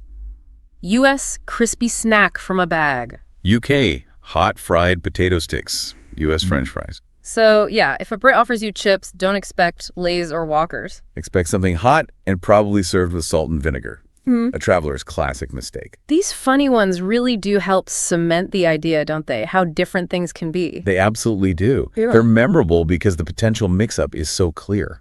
So wrapping this up, it's kind of amazing how many vocabulary differences there are. We've really only, skimmed the surface of that list you gave us. Over 150 words. Yeah, we hit some key ones, though. I think we got the most common ones and definitely the most memorable ones. Indeed. And what's interesting is they aren't just random changes. They often give you a little window into, like, different cultural paths or histories, Yeah. how these two dialects grew. Yeah, that's a great point. And for everyone listening, we hope this has been, well, enlightening, but also kind of fun. Understanding these differences, it really can make watching British shows or reading American books richer. We're just chatting with people, right? Yeah. Smooth communication. Exactly. Helps avoid those awkward pants moments. Mm-hmm. Which leads to a final thought, maybe something for listeners to chew on. Okay. In this world we live in now, so connected, right? Media, internet, travel. We're constantly exposed to both American and British English, and other varieties too. True. So what happens to these vocabulary differences long term? Do you think we'll see them kind of merge, like one version starts to win out? Or maybe they'll stay distinct as markers of identity. Exactly. Does globalization lead to convergence, or do these differences become even more cherished as signs of cultural identity? There's no easy answer. That's a really fascinating question, something to ponder as you hear English in all its different flavors out there in the world. Definitely something to think about. Hey, you. Ever looked at two pieces of English writing and noticed something? Well, a bit off. Maybe like an extra letter, just hanging around, or a spelling that feels different. Yeah, definitely. Well, you've hit on a really fascinating linguistic quirk, and that's exactly what we're digging into today. Exactly. And you sent over some excellent material that really lays out the whole landscape of these spelling differences between American and British English. Right. It covers the history, the specific patterns, loads of examples. It's a really thorough overview. So our goal here is to pull out the most interesting, the most significant bits for everyone listening. Yeah, distill it down. We want to understand, where these differences came from, trace them back a bit, and then get into the nitty-gritty, the specific rules, and see them like in action with examples. And some of the reasons, honestly, are quite surprising when you dig in. Okay, so where did this divergence actually begin? Well, before the 1800s, things were, let's say, more fluid, but generally more consistent across the board. English spelling in Britain and America wasn't so sharply divided. Right. The distinct spellings we see now hadn't really hardened yet. Exactly. And this is where it gets really interesting. Enter Noah Webster, Ah, yes. The key figure. an American lexicographer. And he played, well, a huge role in deliberately changing American spelling. He really did. And what's so fascinating about Webster is his motivation. It wasn't just tidying up spelling. No. He was really driven by making it more phonetic, Yeah. closer to how words actually sounded. Okay, that makes sense. But maybe even more importantly, he saw it as a way to forge a distinct American linguistic identity, separate from Britain.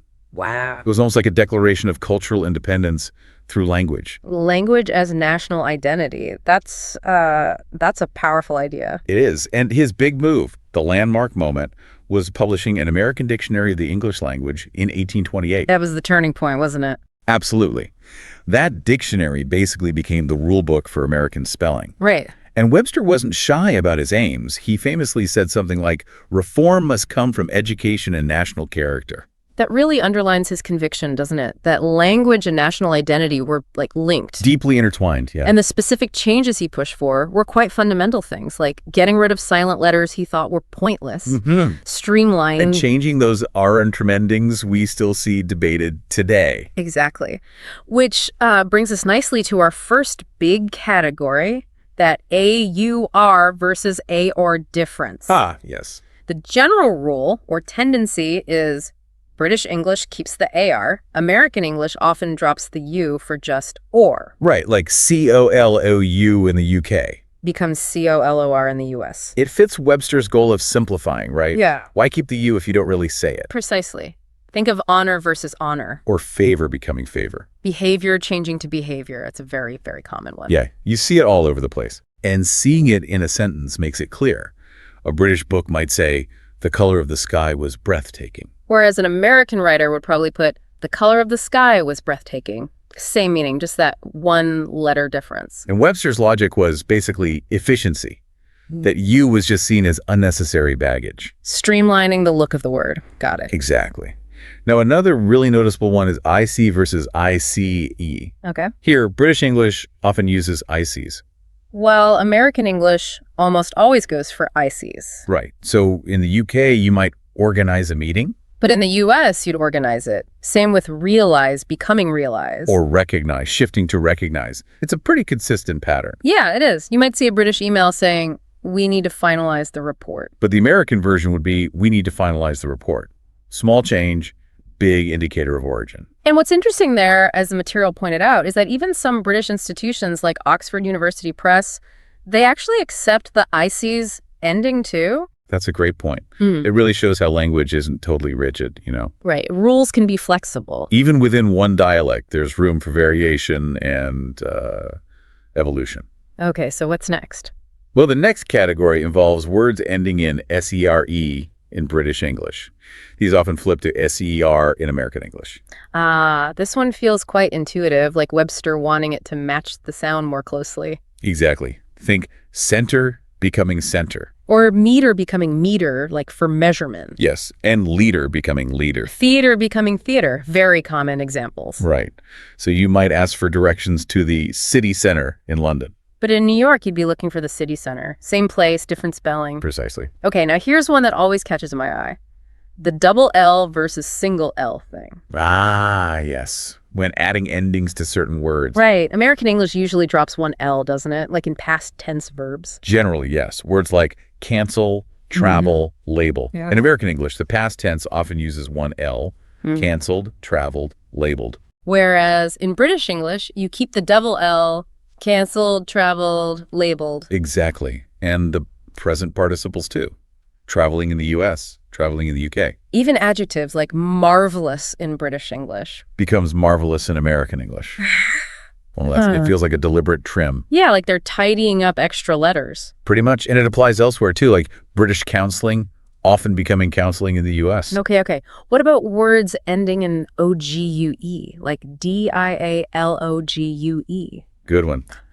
Often in American English, that final GU gets snipped off, leaving just ogue. So catalog can be catalog. Yes, and dialogue can become dialogue, monologue to monologue. Although it's funny, you still see catalog with the U quite a bit in the US, especially in more formal stuff. That's true. It shows that sometimes the older, or let's say more traditional spelling hangs on, even when a simpler form exists. Language is messy like It that. really is. Now, how about those spellings with A or O that you sometimes see in British English? Yeah, like in medical terms often. Anemia or pediatric. Exactly. What's the American approach there? They usually simplify it, right? Just down to an E. That's the trend. So anemia becomes anemia. Pediatric becomes Well, pediatric. Maneuver simplifies to maneuver. And estrogen to estrogen. Yeah, it follows that same pattern we've seen streamlining, simplifying. Definitely consistent. So a British doctor might diagnose anemia. While an American doctor would write anemia in the chart. Same condition, different spelling convention. Right. And then there are just others, aren't there? The ones that don't fit neatly into these boxes. The miscellaneous pile. Yeah, there are quite a few unique ones. Like tire for a car in the UK.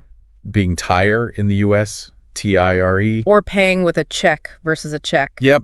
And the classic aluminium versus aluminum. Always strips people up. It does. We also have defense with a C in British English versus defense with an S in American. And the license confusion. Is it noun versus verb in the UK? Generally, yes. License is the noun. License is the verb in British English, whereas American English tends to just use license for both. Simpler again. Okay, what else is in that pile? Jewelry often becomes jewelry. And plow for farming? Is usually simplified to plow, P-L-O-W. Wow. It's quite a collection when you lay them all out. It really is. So, listeners might be thinking, okay, interesting trip through spelling history, but why does this actually matter to me? And that's a really crucial question. The practical side of this kicks in heavily when you're writing for an international audience or even just an audience outside your own region. Absolutely. Clarity is key, right? And avoiding confusion. Definitely.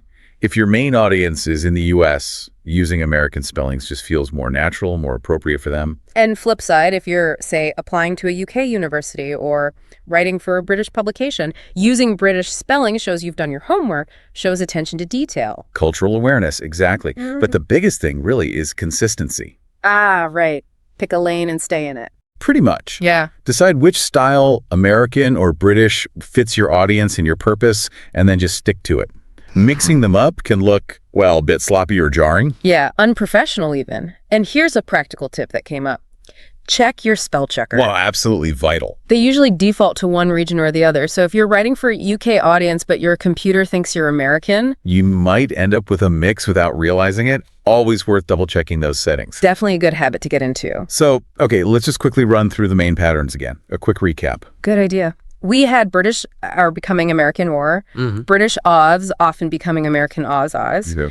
British re changing to American og. Right. The og ending sometimes shortening to og in the US. Got it. The double L in British verb endings often becoming a single L in American English, like traveled versus traveled. And those AO digraphs in British spelling simplifying to just A in American. That covers the main ones, I think. An excellent summary. So thinking about all this, the history with Webster, the patterns we see today, it kind of leads to a bigger question, doesn't it? What's there? Like, what do these spelling differences really tell us about, cultural identity, how language grows and changes, and sometimes splits? That is a really thought-provoking point. It makes you wonder, should a global language like English aim for more uniformity? Or is there actually a richness, a value in keeping these regional flavors, these distinct identities? Yeah, what's the balance? It definitely makes you think about the deeper connection between the words we use and who we are, culturally speaking. Food for thought, for sure. Indeed. Well, thank you, everyone, for joining us on this deep dive into the sometimes confusing but always interesting world of British and American English spelling. Yeah, we really hope you found it insightful and maybe even useful. We're curious, actually, which difference did you find the most surprising? Or maybe the one that annoys you the most? Huh? Yeah, everyone seems to have one they notice. Yeah. But exploring these little quirks, these nuances, it really can offer some big insights into history, culture, and just how dynamic language is. Something we know you listeners, with your curiosity and interest in getting knowledgeable, can appreciate. Definitely. Absolutely. And who knows what linguistic rabbit holes will tumble down next time. Until then, keep questioning, keep noticing. Have you ever noticed how Well, how different English can sound. You hear someone say tomato, someone else says it differently. Or maybe schedule. Oh, absolutely. That Atlantic divide makes for some really fascinating pronunciation shifts. Exactly. So today on the deep dive, we're jumping right into that. British versus American English pronunciation. What's going on there? We're aiming to really break it down. Think of it as exploring why those differences exist, where they came from, and maybe picking up a few pointers along the way. Right. Our mission today is to get beyond just noticing the differences. We want to understand the key pronunciation patterns, their history, and maybe help you get a feel for both accents. And we've looked into the background, the history. Plus, we've got about, 8 key pronunciation categories, loads of examples, over 70, I think. We'll even touch on the IPA, the International Phonetic Alphabet, to be really precise. Sounds good. Okay, chapter 1 then. The big why. Why are they different? Where did this divergence actually start? Well, a lot of it traces back to the time after the American Revolution. America was forging its own identity, and language was part of that. Makes sense. A sort of linguistic independence alongside the political one. Exactly. Plus, you had waves of immigration bringing different languages and accents into the mix in America, which shaped things differently than in Britain. So what was happening back in Britain then? Was English just staying static? Oh, definitely not. British English was changing too. Received pronunciation, or RP, what many people think of as the British accent, though it's not the only one, by far really started to become, codified as a sort of upper-class standard in the 1800s. So RP itself is a specific development. Precisely. It wasn't how everyone spoke, more like a prestige accent that gained prominence. Okay, here's a fun fact that really surprised me. I always assumed Americans kept the R sound and Brits lost it somehow. But the history's more complicated. It really is. Back a few centuries ago, pronouncing the R sound quite strongly, much like in general American English today, was actually common in many parts of England. Oh. Yeah. The whole non-rhotic thing, dropping the R, unless there's a vowel after it, that developed later, especially in the south of England, and it became associated with that RP accent we mentioned. Huh. So the American R is actually closer to the older British way in some respects. In terms of that specific sound, yes, it's closer to how things were before that non-rhotic shift gained ground in southern England. It's a great example of how language is always evolving. Fascinating. Okay, let's focus right in on that R sound then, chapter 2. Rhotic versus non-rhotic. Can you define those for us? Sure. Rhotic simply means you pronounce the R sound wherever it's written. Think American English. Car, hard, corner. You hear the R.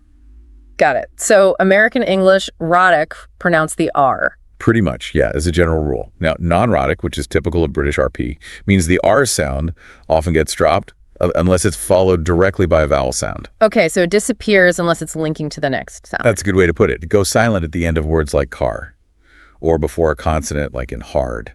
Let's get concrete. The word car. Okay, American English. You hear that clear R at the end. Right. British RP, curse. See? No R. The vowel sound might stretch a tiny bit to compensate, but the R itself is gone. Okay. What about a word with 2 R's, like harder? Good example, American turf. You hear both R sounds. British RP, not T. The first R, before the D's is dropped, but the second R is actually pronounced, sort of. It becomes more of a vowel sound because it links into the next syllable, but isn't strongly followed by a vowel in the next word, usually. Though if you said harder and harder, that R might link more clearly. Okay. So it's about the context, too. It is. Let's try a sentence. It's far from here. American. Okay, American. Sure. Contour is tourist from share. Here and are in far and here. Exactly. Now, British RP norm. The R and far is gone, and the here becomes more like here. Big difference when you hear it side by side. Okay, listeners, quick drill for you. Try saying these. Car, far, better, harder. First, try the American way, really hitting those R's. Then try the British RP way, dropping the final R's, maybe lengthening the vowel a bit. Go on, give it a try. It feels different in your mouth, doesn't it? Okay, moving on. Chapter 3, another really noticeable one.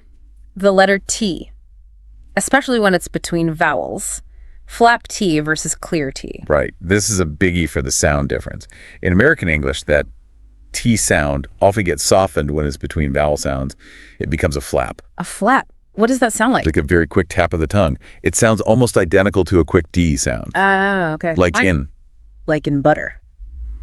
Americans often say D. Hear that? Butter. Yeah, definitely sounds like a D, and the British way. In British English, they tend to keep a much clearer, crisper T sound. So butter is Butter. You hear the puff of air with the T. Okay, butter versus butter. Got it. Another one. Water. Classic example, American English.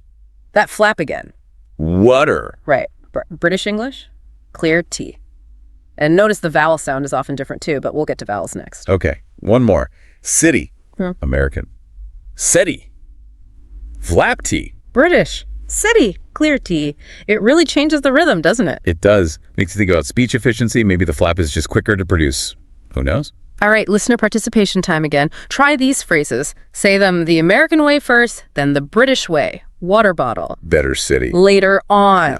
Focus on that T sound in the middle. Feel the difference. Good practice. Now, chapter 4, brace yourselves. Vowels. This is where things can get complex. Oh, yeah, vowel sounds seem to shift all over the place. They really do. So to make it manageable, we're breaking it down into 5 main areas. The 5 sounds good. Yeah. Let's start with A. The short A sound, like in cat or bath. Exactly. So take words like bath, path, dance. In standard American English, these usually have that flat A sound, like in cat. So bay, pay, dens. Okay. But in British RP, these specific words, and others like them, often take a different vowel, the longer it is sound, like the A in father. Ah, so it becomes bode, pose, des. Precisely. It's a very noticeable difference. Often sounds a bit more, well, posh to American ears, perhaps. Okay, that's the short A. What's B, short O, like in hot? Right. Words like hot, lot, bother. American English generally uses a known sound here. It's similar to the dojis in father, but usually shorter. Hot, doji, choke. Got it. British English, particularly RP, often uses a distinct sound. It's more rounded. Your lips make a slightly rounder shape. So, har, letters. Exactly. It's a subtle difference in mouth shape, but you can hear it. Okay. C long O, like go. Yes. Words like go, show, home. In American English, this is typically a diphthong, a gliding vowel that starts towards O and moves towards U. Home. British English also uses a diphthong, but it often starts from a more central position, like gliding to U. It's Tasmerns home. somer. Su1. That's the one. It's a slightly different starting point for the glide. Very common difference. Okay, 2 more vowel categories. D is R-controlled vowels. This links back to roticity, right? Absolutely. Words like bird, turn, word. Because American English is erotic, that R heavily colors the vowel sound. You get bird, turn, turd, that distinctive sound. Right, that very American whir. Sound. In non-erotic British English, since the is silent, you just get a long, steady vowel sound. Oh. So bird, turned, Just exactly. The absence of the R makes the vowel sound longer and purer in a way. Okay, and the last vowel point, E, the trap bath split. This sounds intriguing. It is rather neat. Basically, this is something that happened historically in British English, but not really in American English. Okay. Remember how we said words like bath and dance changed from A to stas in British English? Yeah. Well, other words with that same original short A sound, like trap or cat, didn't change. They kept the A sound. So British English has this split.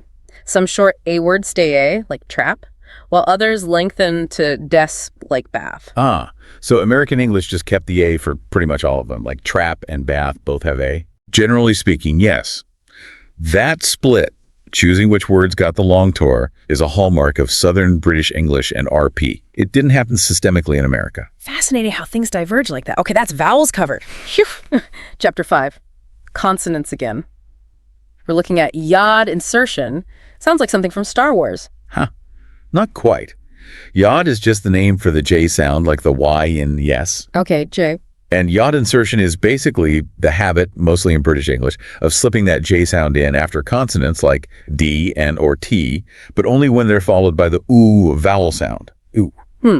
So between the T and the oo. Exactly. American English usually goes straight from the consonant to the use. Give us an example. Tune. Perfect. American English. Straightforward T, then use. Right. British English. Often to hear that little tayun. That's the inserted yod, the J. Ah, I hear it now. Subtle, but it's there. What about duty? Same idea. American. Yep. British ishis. Oftenishity. Okay, and Indonesian. American. British shenjuice. New. It's quite consistent in RP, isn't it? It is a very regular feature in many British accents, yeah. Okay, time for another listener drill. Try this sentence. Focus on those D-ling sounds before oo. Say it American first, then British. It's your duty to tune the new guitar. Feel that little J sound sneaking in for the British version. Duty, tune, new. Tricky, but cool once you hear it. All right, chapter 6. Let's talk rhythm and melody, word stress, and intonation. Are there general patterns here too? There are some tendencies, yeah, though intonation itself is super complex and varies hugely within both countries. But for word stress, Yes. there's a bit of a pattern where American English sometimes puts the main stress on a later syllable compared to British English. Okay, American stress later, British stress earlier. As a rough guide. As a rough guide, yeah. It's not universal, but you see it in quite a few words. Let's take garage. Good one. American English commonly stresses the second syllable. R-U-Z-R-H. Right. British English often stresses the first. G-A-Raj. Yeah, different feel. How about adult? American. Pissed. Stress on del. Often Which- stress on A. Okay. And address. Like mailing address. American, he's a stress on dress. British. Stress on ad. It really changes the musicality. It does. And while overall sentence intonation has its own patterns, rising and falling pitch, these word-level stress differences are a key part of what makes the accents sound distinct. Definitely. Okay, chapter 7. Silent letters and H dropping. Let's start with a classic debated word. Herb. Ah, yes. Herb. Simple one. This. American English usually drops the H. Herb. Like herb. Right. British English almost always pronounces it. Herb. With the H sound. Why the difference? Maybe French influence was stronger on that word in America. It's hard to say for sure. Interesting. Now, H dropping, that sounds like something specific. It is. It's a well-known feature of certain British accents, famously Cockney in London, but also other regional accents. It just means, well, dropping the H sound at the beginning of words. So words that start with H just lose that sound. Often, yes. It's a strong marker of certain accents and social groups historically, not part of RP, though. Can you give us examples? Sure, so house might become A's, Yeah, well, and have might become Avs. Av. Got it. And you mentioned a fun regional twist with Cockney, too. Yeah. Another really distinctive Cockney feature is changing the sounds. Oh, how so? In think, the A often becomes a V sound. So think Let's becomes... seek, think. Wow. And in mother, the A sound often becomes a V sound. Making mother. Well, Mother. that's wild. Really changes the sound. It's a very strong characteristic of that dialect. Yeah. Shows how much variation exists within British English, too. Absolutely. Okay, amazing stuff. We've covered so much ground.